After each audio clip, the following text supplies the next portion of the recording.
जय हिंद साथियों। आज आप लोगों को जो टॉपिक आज हम लोग पढ़ने वाले हैं, आप देख रहे हैं भारतीय राज्य व्यवस्था एवं संविधान।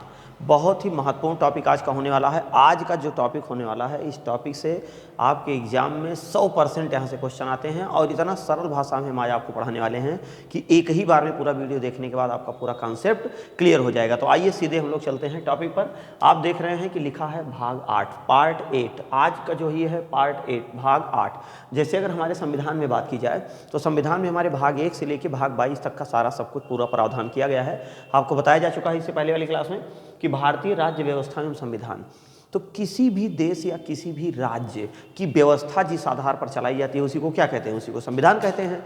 अब हमारे भारत में अगर बात की जाए तो केंद्र शासित प्रदेश एक हैं और हमारे भारत में कुछ साधारण राज्य भी हैं। तो दोनों का मतलब क्या है? जैसे जो हमारे भारत में साधारण राज्य बनाए गए, तो आप बताइए कि केंद्र शासित प्रदेश बनाने की क्या ज़रूरत थी, इसका क्या उद्देश्य है, वही आज हम जानेंगे कि हमारे भारत में जो केंद्र शासित प्रदेश बनाए गए हैं वो किस किस आधार पर बनाए गए हैं और उनका क्या महत्व है, किस स्थिति में उनकी स्थिति है, सारा सब कुछ आइए हम लोग आपको दिखाते हैं। तो चलिए हम चलते हैं सीधे आपको भाग 8। तो भाग 8 की अगर बात करें तो भाग 8 में जो है वो संघ राज्यों का वर्णन किया गया है।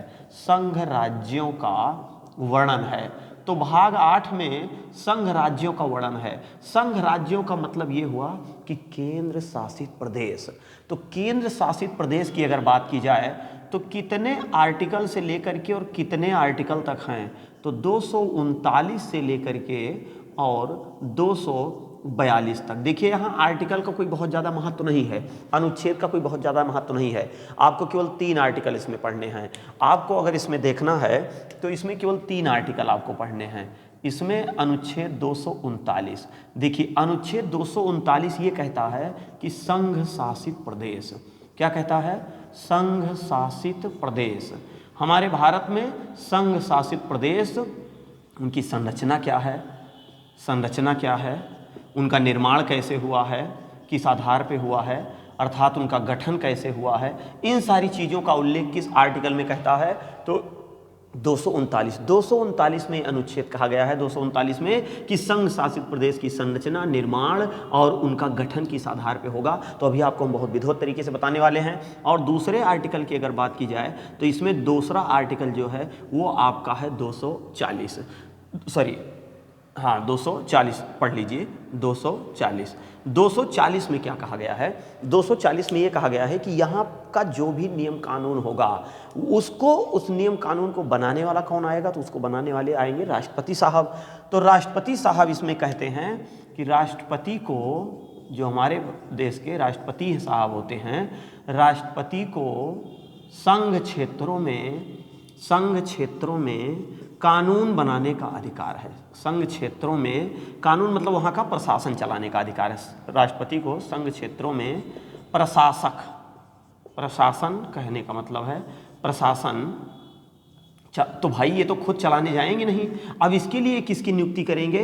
ये जो है नियुक्ति करेंगे किसका? प्रशासक का। देखिए अब प्रशासक में जो है, प्रशासक में आपके राष्ट्रपति भी आ जाते हैं, सॉरी उपराज्यपाल भी आते हैं, राज्यपाल भी आते हैं। लेकिन यहाँ 2 ऐसे केंद्र शासित प्रदेश हैं जहाँ पे आपका क्या होता है, वहाँ पर सीएम बनाए जाते हैं। तो सीएम क्यों बनाए जाते हैं? इसलिए क्योंकि वहाँ की पॉपुलेशन जो है वो ज़्यादा हो गई है। तो जब जनसंख्या वहाँ की ज़्यादा हो जाएगी, तो अगर मान लीजिए किसी को थोड़ा सा ज़रूरत, किसी भी व्यक्ति को ज़रूरत पड़ी कि यार हमारा ये नाली नहीं बना है, हमारा खड़ंजा नहीं बना है, हाँ हमारे यहाँ बिजली नहीं आता है, पानी नहीं आता है, तो अब ये सभी लोग एक तरफ पहुँच गए हैं राष्ट्रपति के लगे, है ना, कि साहब देखिए ये है हमारा पणवा मरिए, हमारा बछवाई है, वो है फलाना धमाका देश का। तो राष्ट्रपति कितनी सुनेगा? जनसंख्या ज़्यादा होगी। जब तक जनसंख्या कम थी तब तो कोई दिक्कत नहीं, जब जनसंख्या ज़्यादा होगी तो इसीलिए वहाँ पर एक सीएम की नियुक्ति कर दी जाती है, भी आगे आपको बताएंगे। और इसमें अगर बात की जाए नेक्स्ट 241, यही 3 आर्टिकल हैं जो आपके लिए महत्वपूर्ण है। 241 में किस चीज़ की बात की गई है? 241 में ये कहा गया है कि जितने भी केंद्र शासित प्रदेश होंगे तो भाई उनका न्याय क्षेत्र भी तो कोई एक होना चाहिए। तो उनके लिए एक न्यायिक क्षेत्र की व्यवस्था की गई है। न्यायिक क्षेत्र मतलब न्यायालय के सभी संघ राज्यों के लिए, आप देख रहे हैं सभी संघ राज्यों के लिए एक न्यायालय होगा, एक न्यायालय होगा, एक न्यायालय होगा, ठीक, एक न्यायालय होगा। सभी जो है संघ राज्यों के लिए एक न्यायालय होगा। ये किस में कहा गया है? अनुच्छेद 241 में। देखिए एकदम आपको याद करने का सबसे बड़ा तरीका, सबसे सरल तरीका है कि भाग 8 में किस चीज़ की बात की गई है। तो इस समय देखा जाए वर्तमान समय में हमारे भारत में केवल 8 ही केंद्र शासित प्रदेश हैं। तो इन 8 केंद्र शासित प्रदेशों का उल्लेख है कहाँ? तो इन 8 केंद्र शासित प्रदेशों का उल्लेख भाग 8 में है, एकदम सरल है। तो संघ राज्यों का वर्णन किया गया है आर्टिकल 239 से 242 तक। 39 क्या कहता है? संघ राज्यों के केंद्र शासित प्रदेशों की गठन संरचना की बात करता है। 40 में राष्ट्रपति को संघ में प्रशासन चलाने का पूरा अधिकार है, राज्यपाल उपराज्यपाल को प्रशासक नियुक्त करके। और 241 में सभी राज्यों के लिए एक एक क्या होना चाहिए? न्यायालय होना चाहिए। अब हम लोग देखते हैं कि हमारे भारत में जो है वो कितने केंद्र शासित प्रदेश हैं और उनका किस किस आधार पर इनका गठन किया गया है। तो सबसे पहले तो हम लोग ये देखते हैं कि भारत को अपने पहचानते हैं। थोड़ा सा बड़ा बना दें ताकि आपको दिखाई दे आसानी से। ये है आपका भारत, ये आप देख रहे हैं, ये भारत बन गया।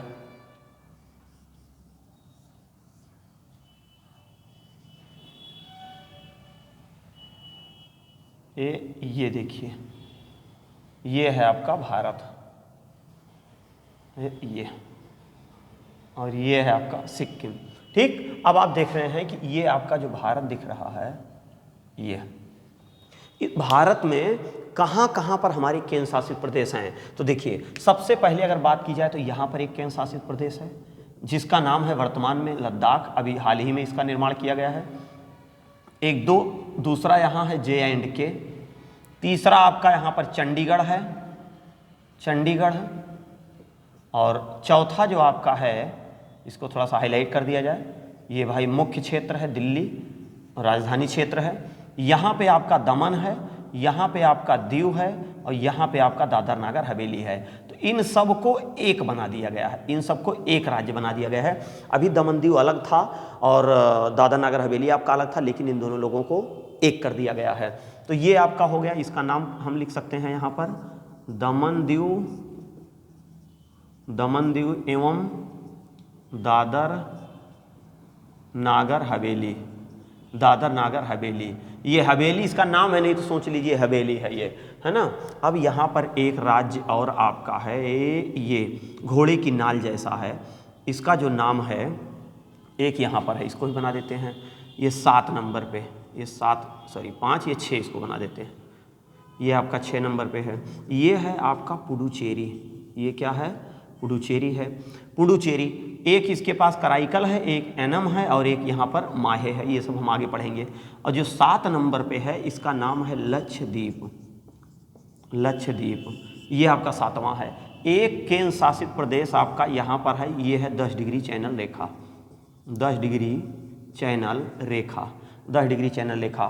तो ये जो है ये आपका है अंडमान निकोबार द्वीप समूह, ये 8वां राज्य है, अंडमान एवं निकोबार, अंडमान एवं निकोबार। इतने हमारे केंद्र शासित प्रदेश हैं जो आपको मैप में दिख रहे हैं। सबसे ऊपर कौन है? लद्दाख। 2 नंबर पे आपका जम्मू कश्मीर है, 3 नंबर पे चंडीगढ़ है, 4 नंबर पे दिल्ली है, 5 नंबर पे दमन दीव एवं दादर नागर हवेली, दोनों अब एक हो गया है, 6 नंबर पे पुडुचेरी है, 7 नंबर पे लक्षद्वीप है, और 8 नंबर पे अंडमान निकोबार द्वीप समूह है। अब इन राज्यों का गठन किस किस आधार पर हुआ, आइए हम लोग इसको समझते हैं। तो सबसे पहला राज्य अगर बात करा जाए तो ये है, यहीं से शुरू करते हैं। तो सबसे जो पहला राज्य है हमारा वो लद्दाख और जम्मू कश्मीर। तो लद्दाख और जम्मू कश्मीर को किस आधार पर किया गया? तो लद्दाख और जम्मू कश्मीर को जो किया गया वो अखंडता के आधार पर किया गया। मतलब यहाँ पर ये जो 370 वाला मामला था, है ना, कि इस पे जो है एक अलग राज्य का दर्जा, एक अलग देश, इनको उधर से इधर से ये POK वाला, इधर से आक्साई चीन वाला, ये दोनों दबाव बन रहा था। तो हमारे भारत को ये क्या कर दिया गया? इसको अखंड, मतलब अखंडता के आधार पर, मतलब ये हमारे भारत से टूटने ना पाए, इसलिए इसको क्या कर दिया गया है? इसको राजधानी केंद्र शासित प्रदेश बना दिया गया। जब केंद्र शासित प्रदेश बना दिया गया है तो अब यहाँ का जो प्रशासन होगा वो सीधे किसके हाथ में चला गया? गया, राष्ट्रपति के हाथ में, मतलब केंद्र सरकार के हाथ में है। अब केंद्र सरकार को हर दिन यहाँ क्या क्या हो रहा है ये सारी चीज़ें केंद्र सरकारों को पता है। मतलब अगर एक कह सकते हैं कि यहाँ अगर एक चूहा मरेगा, मूसो अगर एक मरे तो वो राष्ट्रपति या केंद्र सरकार को ये पता होना चाहिए भैया हुआ एक मूस मरा हुआ। यहाँ पर अगर कोई एक फुटकर का उत्पादन हो तो उसको ये पता चल नहीं है एक फुटकर आया भैया यहाँ। मतलब हर दिन एक एक पल पल की खबर एकदम होनी चाहिए। तो इसलिए ये लद्दाख और जम्मू कश्मीर को किस आधार पे इसको केंद्र शासित प्रदेश बनाया गया? अखंडता के आधार पे। अखंडता का मतलब ये हुआ कि भारत से टूटने ना पाए, टूटने ना पाए, भारत से टूटने ना पाए। तो इस आधार पे कितने राज्य बनाए गए? 2 राज्य बनाए गए। कौन कौन से 2 राज्य बनाए गए आपके? देखिए उसमें पहला आपका आ जाता है लद्दाख और दूसरा आपका कौन सा आ जाता है? J&K। तो 2 ऐसे राज्य हमारे हैं, 2 राज्य हमारे हैं। कौन कौन? लद्दाख और जम्मू कश्मीर। लद्दाख और जम्मू कश्मीर ये दोनों हमारे भारत से टूटने ना पाए, इसलिए इनको क्या बना दिया गया? केंद्र शासित प्रदेश। दूसरा अगर हम यहीं पर बात करें, देखिए दूसरा हमारा ये आ गया चंडीगढ़। तो चंडीगढ़ को किस आधार पे किया गया? 2 राज्यों के विवाद, 2 राज्यों के विवाद के आधार पर, 2 राज्यों के विवाद के आधार पर। तो 2 राज्यों के विवाद के आधार पर किसको बनाया गया? तीसरा जो राज्य है आपका उसका क्या नाम है?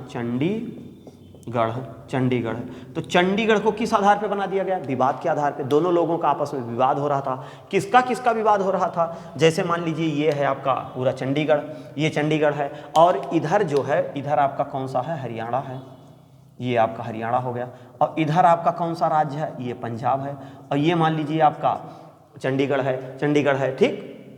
तो अब यहाँ पर ये हरियाणा ने जो है अपना विधानसभा आके यहाँ बना लिया, पंजाब ने अपनी विधानसभा आके यहाँ बना ली। पंजाब की राजधानी चंडीगढ़, हरियाणा की राजधानी। अब ये बीच वाली जो ज़मीन है ये जो है फंस गया, विवाद हो गया, ये विवाद हो गया। हरियाणा कह रहा है इसको भैया हम लेंगे और पंजाब कह रहा है कि इसको हम लेंगे। तो केंद्र सरकार ने देखा कि यार ये दोनों लोग आपस में लड़ मर जाएंगे, इसलिए इन दोनों का विवाद ना हो पाए तो केंद्र सरकार ने लोगों से कहा कि भागो तुम यहाँ से, हटो, भागो, ये सारी ज़मीन किसके हाथ में है? ये हमारी ज़मीन हो जाएगी। तो इसलिए जो है विवाद ना होने पाए 2 राज्यों का, अर्थात इधर पंजाब है और इधर हरियाणा, दोनों लोगों का विवाद ना हो पाए, इसके कारण से इसका निर्माण किया गया। तो 2 राज्यों के विवाद के आधार पर किसका निर्माण किया गया है? चंडीगढ़ का निर्माण किया गया है। तो इसका स्क्रीनशॉट लीजिए, उसके बाद फिर आपको आगे बताते हैं। चलिए, ये आपका हो गया अखंडता के आधार पे और विवाद ना होने पाए। तो देखिए ये आपका ये लद्दाख हो गया, ये जम्मू कश्मीर हो गया, आप चंडीगढ़ हो गया। अब हम लोग सीधे चलते हैं दिल्ली पर। तो दिल्ली को क्यों केंद्र शासित प्रदेश बनाया गया? दिल्ली को इसलिए केंद्र शासित प्रदेश बनाया गया क्योंकि भाई पूरे भारत की राजधानी हमारी दिल्ली है। तो पूरे भारत की तो नब्ज मुख्य केंद्र बिंदु दिल्ली है। तो कोई भी प्रशासक या कोई भी विदेशी राष्ट्र प्रमुख या कोई राष्ट्रपति या प्रधानमंत्री किसी दूसरे देश का यदि आएगा तो उसको भाई हम लोग कहाँ बुलाएंगे? हम लोग उसको राष्ट्रपति मतलब राजधानी क्षेत्र में बुलाएंगे, जहाँ हमारा मेन एक केंद्र बिंदु होगा वहीं पर। अब यहाँ के मुख्यमंत्री केजरीवाल साहब हैं। अब केजरीवाल साहब कहते हैं, जैसे मान लीजिए मोदी जी ने किसी को बुलाया है ना, पुतिन को बुला लिया कि चलो भाई आ जाओ, आप जो है कल हम आपसे इस यूक्रेन वाले मुद्दे पर बात करना चाहते हैं। अब ये लाल किला पे बुला लिए उनको, जो है इंडिया गेट दिखाने के लिए, लाल किला दिखाने के लिए, या किसी भी दिल्ली के किसी भी एक स्थल पर उनको बुला लिए कि कल जो है आप 10 बजे यहाँ पर आ जाइएगा। और तब तक केजरीवाल सुने, बोल भैया नो अपन झाड़ू उठाए और आगे पहुँचे टक से कहीं हम बैठे भी हैं, अब वो जिद्दी आएंगे। तो अगर इसको केंद्र शासित प्रदेश ना बनाया गया होता तो यहाँ पर CM मतलब केजरीवाल साहब का पूरा पावर होता। तो इसलिए इसको केंद्र शासित प्रदेश बना दिया गया ताकि ये हस्तक्षेप ना करें, और पूर्ण राज्य होता तब तो उनको हटना पड़ता। अब भैया पता चले कि वहाँ केजरीवाल साहब आके बैठ गए और तब तक उधर से पुतिन साहब आ गए, अब वो झोला लेके टहल रहे हैं इधर उधर, हैं मोदी से कह रहे हैं यार तुम जो है आप हमें बुला लिए और इस तरीके से बताइए आपका कोई इसमें यहाँ मतलब नहीं है। इसीलिए जो है इसको भैया केंद्र शासित प्रदेश बना दिया गया ताकि यहाँ के जो CM साहब हों वो जो है झल्लियाए ना, मतलब हमारे भारत का राष्ट्रीय महत्व की बात आ जाती है। तो यहाँ पर 2 आप देख लिया, अखंडता और 2 राज्यों का विवाद। और तीसरा हम लोग जो देखने वाले हैं वो जो है भारत का महत्व ना कम हो पाए, भारत का महत्व ना कम हो। भारत का महत्व ना कम हो, इसलिए हम लोगों को इस पे बना दिया गया। तो कौन सा राज्य बनाया गया? दिल्ली। तो दिल्ली को जो केंद्र शासित बनाया गया वो इसलिए बनाया गया कि हमारे देश का महत्व कम ना हो। और अब अगला हम दमन दीव और पुडुचेरी, इनको किस आधार पे बनाया गया? तो देखिए चौथा जो हम लोगों का पॉइंट आता है, संस्कृति के आधार पे। किस आधार पे? संस्कृति के आधार पे, कल्चर के आधार पे, जिसको वेशभूषा के आधार पे या रहन सहन के आधार पे कह सकते हैं,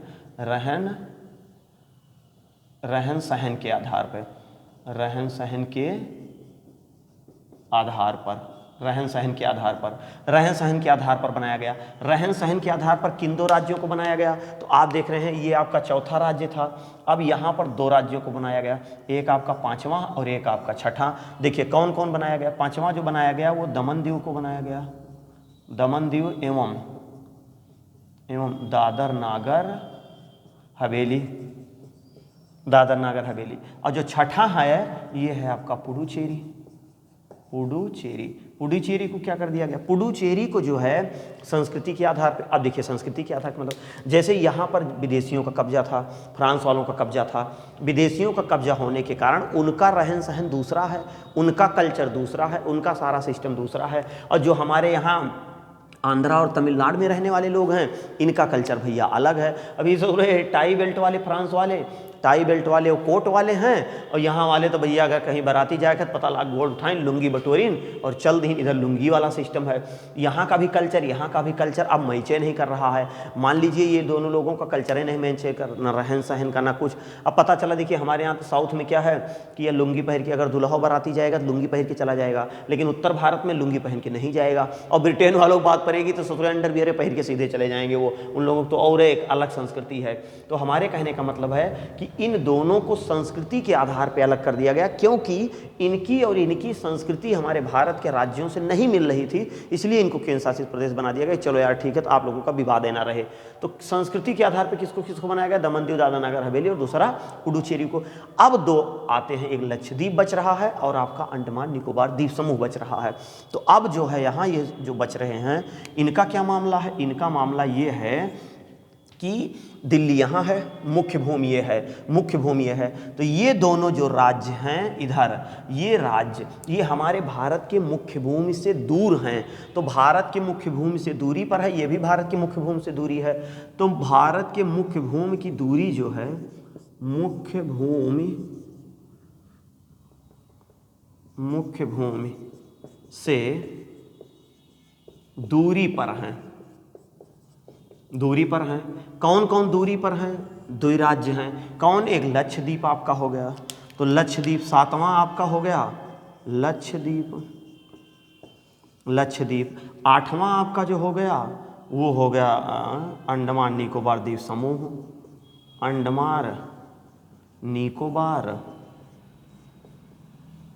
निकोबार द्वीप समूह, अंडमान निकोबार द्वीप समूह। तो दूरी के आधार पे, क्यों? क्योंकि मुख्य भूमि से दूरी पर हैं। अब जैसे मान लीजिए अंडमान निकोबार द्वीप समूह है, अगर इसको पूर्ण राज्य का दर्जा दे दिया जाए तो अनुच्छेद 36 से लेकर 51 तक इसको पूरी पावर मिल जाएगी। एक तरह से ये केंद्र सरकार से थोड़ा सा ये क्या कर रहेगा कि अलग रहेगा नियम कानून बनाने का। अब जब इसको पूर्ण राज्य का दर्जा दे दिया और ये भैया कि देख को दूसरे देश के साथ बिक जाए, और ससुरा वो दूसरा वाला राज्य का धई के ढकेल के पैसा दे दिए और ये जाए बिक जाए, वो ससुरा अपन आए के यहाँ खुफिया एजेंसी देश के सैनिक अड्डा बना ले, और सैनिक अड्डा बना के हमारे भारत का भैया सारा सब कुछ मेन प्रशासन देख रेख करने वाला सब मामला इधर है, और ससुरा इधर मिसाइल लगा के मारे उड़ाए दिए। तो इसीलिए इसको क्या किया गया है कि ये जो अंडमान निकोबार द्वीप समूह है हमारे दिल्ली से दूर है, यहीं पर ये नियम लगाया गया कि अगर यहाँ एक थी छिपकली भी मरे, बिहतुइया भी अगर यहाँ एक को मरे तो वो यहाँ के राष्ट्रपति और प्रधानमंत्री को पता चले। यहाँ अगर एक गिदहरा पैदा हुआ या कोई आदमी एक्सपायर करे, मतलब एकदम पल पल की खबर केंद्र सरकार को पता होना चाहिए। तो इस आधार पर हमारे भारत के जो केंद्र शासित प्रदेश बनाए गए हैं वो इसी आधार पर बनाए गए। किस किस आधार पे? एक आपको हमने बताया अखंडता के आधार पे, तो अखंडता के आधार पे लद्दाख और जम्मू कश्मीर दो राज्य अभी हाल ही में इसका गठन किया गया। चंडीगढ़ को इसलिए किया गया क्योंकि इसका विवाद ना होने पाए, और दिल्ली को इसलिए किया गया कि हमारे देश का कोई महत्व कम ना होने पाए, और ये दमन दीव और ये पुडुचेरी। इन दोनों को इसलिए किया गया कि इनका कल्चर नहीं मैच कर रहा था, वेशभूषा नहीं मैच कर रहा था, इस आधार पे किया गया। और ये दोनों जो है ये हमारे मुख्य भूमि से क्या थे, दूर थे, इसलिए किया गया। अब इसमें दिल्ली और पुडुचेरी एक ऐसे राज्य हैं यहाँ जनसंख्या ज़्यादा है। तो भैया जब जनसंख्या ज़्यादा है यहाँ और यहाँ की, तो यहाँ पर इसलिए कर दिया गया, एक सीएम बना दिया गया। सीएम बना दिया गया मतलब मुख्यमंत्री बना दिया गया, लेकिन मुख्यमंत्री के हाथ में प्रशासन नहीं दिया गया। मतलब अगर केजरीवाल साहब आ रहे हैं, अगर ट्रैफिक है तो पुलिस वाला रोक सकता है, साहब रुको भी, अभी पहले ट्रैफिक को निकलने दो। अब वो ट्रैफिक को पहले निकाल करके तब कहे आप जाइए। लेकिन यूपी में और राज्य क्षेत्रों में और जगह पर जहाँ पर पूर्ण राज्य का दर्जा दिया गया है, वहाँ पहले मुख्यमंत्री को निकाला जाता है, तब आप जनता को निकाला जाता है। अगर आपको कोई ज़रूरत भी है, इमरजेंसी भी है, एम्बुलेंस भी है, कोई दिक्कत नहीं, आप खड़े रहो, पहले मुख्यमंत्री साहब निकलेंगे, उसके बाद तब आपको निकाला जाएगा। तो इसलिए हमारे देश का महत्व कम ना होने पाए इस आधार पर, और ये दोनों भैया दूरी ये बना दिया गया। तो यही लिए यहाँ मुख्यमंत्री बना दिया गया। और यहाँ मुख्यमंत्री बना दिया गया क्योंकि नाली, सड़क, बिजली, पानी, शौचालय, आवास, शिक्षा, ये सारी व्यवस्था सीएम साहब देखें, प्रशासन व्यवस्था इनके हाथ में नहीं रहेगा। तो इस आधार पे आप देख लिए कि भारतीय राज्य व्यवस्था में भाग 8, और इसमें जो है भाग 8 में क्या था, संघ शासित प्रदेश। संघ शासित प्रदेश कितने हैं, 239 से लेकर 242 तक हमारे भारत में 8 केंद्र शासित प्रदेश हैं, और भाग 8 में 8 ही केंद्र शासित है। तो इसका मतलब 8 केंद्र शासित प्रदेश आपके लिए बढ़िया जुगाड़ मिल गया। 8 ही केंद्र शासित प्रदेश हैं और इनका उल्लेख भाग 8 में किया गया है। तो इस प्रकार से आप इसका स्क्रीनशॉट ले लीजिए। इसके बाद नेक्स्ट वीडियो मिलते हैं, तब तक के लिए जय हिंद, जय भारत, वंदे मातरम।